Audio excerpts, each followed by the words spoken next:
only a portion of the page and you go on another thing, you can do that. You can work with that.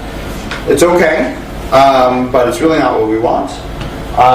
You also have WebKit enter full screen, but I have WebKit at the front of it because it is WebKit only. And you can only apply it on the video element, and you have to wait until the metadata arrives. And this will give you a full screen experience, but you won't have your custom controls again. So this is something that is still being worked on mobile browsers. Like, we don't have that same brand and that full experience that we have on desktop, but you can sort of get it around it a little bit if you just open up a new tab.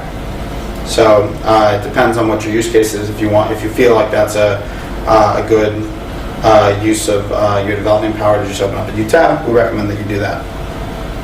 And something to remember when you do that is the size context changes. Browsers will scale things on the mobile, they'll scale things out, and your controls, you need them to be the same size, because if they shrink them, you're not going to be able to click on them again. So something very simple that you can do is just set the viewport in your CSS with the device width, and your controls will be the size that you want them to be, and you can click on them and it'll be great.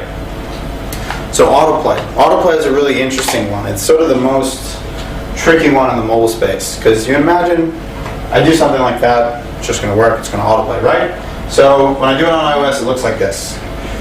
Well, clearly the video is not playing, I just have a play button. So what's wrong? Well, on Safari, this is from the documentation. It basically says if you're on a device that it will connect to a cellular network, preload and autoplay are disabled. The rest of the words are not important.